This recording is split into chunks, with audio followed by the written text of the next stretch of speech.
सत्ता में अब बात भारतीय संविधान की, सत्ता के नए केंद्र की, नए संसद भवन की। गणेश चतुर्थी के अवसर पर आज भारत के सांसद नए संसद भवन में प्रवेश कर गए। पुराने संसद भवन से नए संसद भवन की ये यात्रा ऐतिहासिक और अभूतपूर्व थी। इस छोटी सी यात्रा की तस्वीरें हमेशा हमेशा के लिए 140 करोड़ भारतीयों की यादों की लाइब्रेरी में सेव हो गई।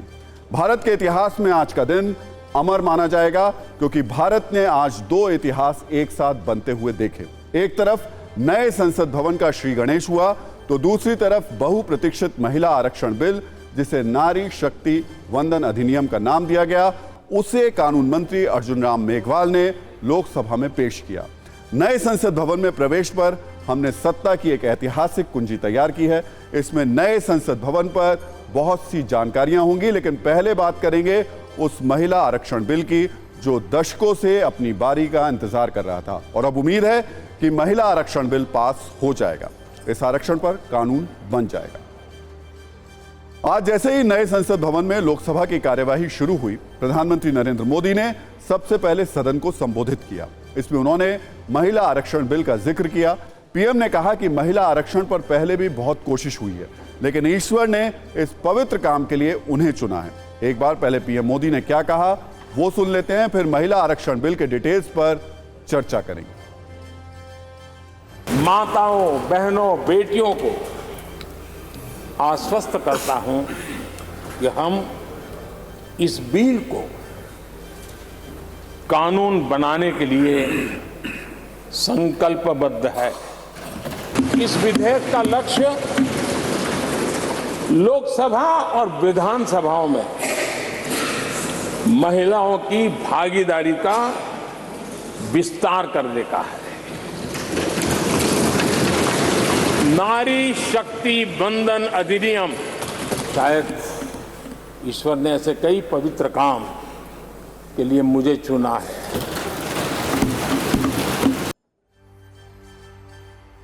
प्रधानमंत्री नरेंद्र मोदी के संबोधन के बाद कानून मंत्री अर्जुन राम मेघवाल ने नए संसद भवन में पहले बिल के रूप में महिलाओं को लोकसभा और विधानसभा में 33% आरक्षण देने वाला बिल पेश किया। कानून मंत्री अर्जुन राम मेघवाल ने बिल पेश करते हुए इसे नारी शक्ति वंदन अधिनियम बिल बताया। मैं प्रस्ताव करता हूं कि भारत के संविधान का और संशोधन करने वाले the constitution 128th amendment bill 2023 यानी नारी शक्ति वंदन अधिनियम 2023 को सदन में पूर्व स्थापित करने की अनुमति दी जाए। भारत की राजनीतिक व्यवस्था में यह बहुत बड़ा बदलाव है, इसलिए हम अपने न्यूज मित्रों से कहेंगे कि अब जो मैं बताने जा रहा हूं उसे बहुत ध्यान से सुनिए और समझिए।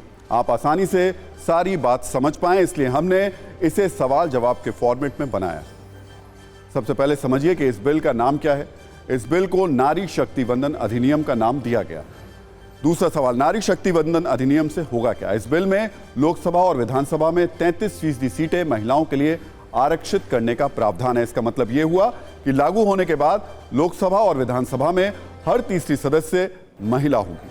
तीसरा सवाल, क्या महिला आरक्षण बिल केंद्र शासित प्रदेशों में भी लागू होगा। हाँ, दिल्ली समेत हर केंद्र शासित प्रदेश जहां विधानसभा है वहां महिला आरक्षण लागू होगा। क्या राज्यसभा और विधान परिषदों में महिलाओं के लिए 33% आरक्षण होगा या नहीं होगा। नहीं, राज्यसभा और राज्यों की विधान परिषद में महिला आरक्षण नहीं होगा। क्या महिला आरक्षण बिल हर कैटेगरी में लागू होगा। हाँ, इसमें कोटा के अंदर कोटा का प्रावधान होगा। जैसे SC ST की कुल आरक्षित सीट के अंदर भी महिलाओं को 33% आरक्षण मिलेगा। महिला आरक्षण लागू होने के बाद लोकसभा में कितनी महिला चुनकर आएंगी। कानून मंत्री अर्जुन राम मेघवाल के मुताबिक लोकसभा में लगभग 181 महिला सदस्य हो जाएंगी। क्या महिलाएं आरक्षित सीटों के अलावा सामान्य सीटों से चुनाव लड़ पाएंगी। हाँ, कोई भी चुनाव लड़ सकता है। महिला आरक्षण कब तक लागू रहेगा। 15 साल तक। 15 साल के बाद इसे आगे बढ़ाने के लिए फिर से दोनों सदनों में बिल पास कराना होगा। क्या महिला आरक्षण के लिए संविधान संशोधन भी करना होगा। बिल्कुल हाँ, 128वां संविधान संशोधन इसके लिए करना होगा। नारी शक्ति वंदन अधिनियम यानी महिलाओं के लिए 33% आरक्षण कब से लागू होगा। अभी इसकी तारीख तय नहीं है, लेकिन यह परिसीमन के बाद ही लागू होगा। नए संसद भवन के लोकसभा में नारी शक्ति वंदन अधिनियम बिल पेश उसमें हो चुका है। महिलाओं को 33% मिलने की शुरुआत अब लगभग शुरू हुई है, लेकिन इसमें सबसे दिलचस्प लड़ाई क्रेडिट लेने की है। कल रात में जैसे ही ये खबर आई कि महिला आरक्षण बिल पेश होगा, रात में नींद आने से पहले ही राजनीतिक दलों ने सोशल मीडिया पोस्ट के जरिए अपने अपने नेताओं को क्रेडिट देना शुरू कर दिया। लोकसभा में नेता विपक्ष अधीर रंजन चौधरी ने इसका क्रेडिट राजीव गांधी को दिया। उन्होंने 2 ऐसे दावे किए जिस पर नए संसद भवन में लोकसभा के पहले दिन की कार्यवाही में हंगामा हो गया। अधीर रंजन चौधरी ने दावा किया कि राजीव गांधी के समय महिला आरक्षण बिल लोकसभा में पास हो चुका था। दूसरा दावा उन्होंने यह किया कि यूपीए सरकार में राज्यसभा में पास महिला आरक्षण बिल अब तक जीवित है। उनके इन 2 दावों पर हंगामा हुआ। गृह मंत्री अमित शाह खुद खड़े हुए और उन्होंने अधीर रंजन चौधरी के दावे को गलत कहा। यह भी कहा कि अगर इन दावों पर उनके पास सबूत हैं तो इसे दिखाएं या फिर अपनी बात वापस लें। महिला आरक्षण 1989 में जब राजीव जी प्रधानमंत्री थे, तब स्थानीय निकायों के चुनाव में उन्होंने 1/3 आरक्षण महिलाओं के लिए सुनिश्चित किया था। तत्पश्चात कांग्रेस की सरकारों ने लगातार प्रयास किया कि महिला आरक्षण का बिल पास हो, कानून बने। डॉक्टर मनमोहन सिंह की सरकार के वक्त जो ये बिल आया वो आज तक जीवित है, आज तक जीवित है, राज्यसभा में पास हुआ है। ये बिल 2014 में ही लोकसभा के विघटन के साथ ही ये बिल निरस्त कर दिया गया। माननीय अध्यक्ष, दोनों स्टेटमेंट फैक्चुअल इनकरेक्ट स्टेटमेंट है। इनकी स्पष्टता मैं आपसे अपेक्षा करता हूं कि इसकी स्पष्टता उनसे मांगी जाए, या तो रिकॉर्ड से दूर किया जाए या तो वो उसके समर्थन में कोई डॉक्यूमेंट केवल। लोकसभा में हुए इस हंगामे से पहले भी क्रेडिट लेने की कोशिश हुई। आज सुबह सबसे पहले कांग्रेस की पूर्व अध्यक्ष सोनिया गांधी ने मीडिया से कहा कि यह उनका अपना बिल है, जबकि बीजेपी इसे अपना बिल बता रही है। दोनों पार्टियों के बड़े नेताओं में क्रेडिट वॉर छिड़ी हुई।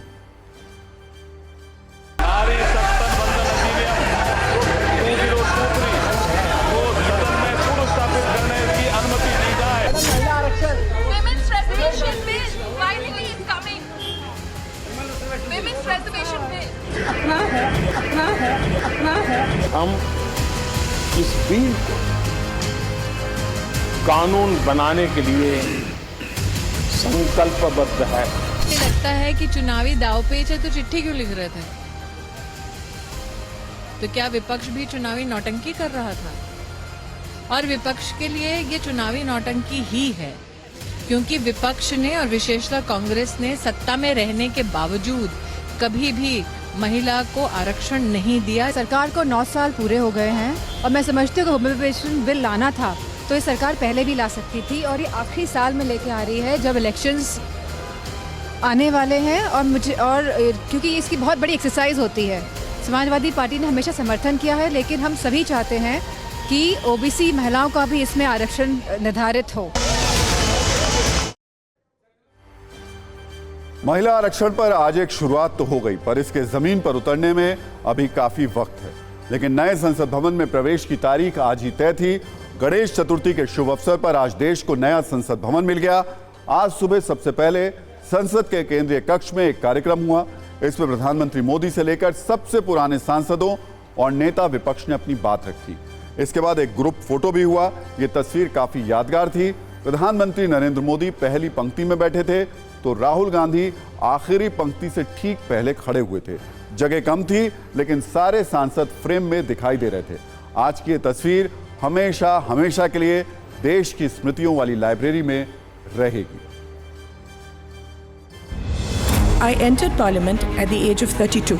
New building of Parliament, a testament to dawn of Atmanirbhar Bharat. Has witnessed the evolution of our parliamentary democracy over the past 75 years. हम गति जितनी तेज करेंगे, परिणाम उतने जल्दी मिलेंगे।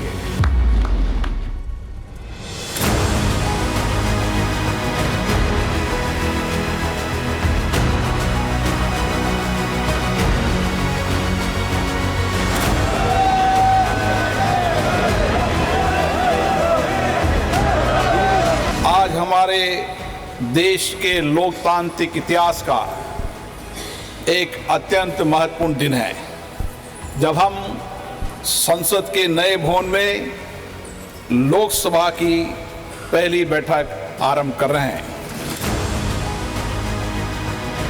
ये एक नई शुरुआत है, शुभ शुरुआत है और हम सब के लिए गर्व की शुरुआत है। भवन बदला है, मैं चाहूंगा भाव भी बदलना चाहिए, भावना भी बदलनी चाहिए।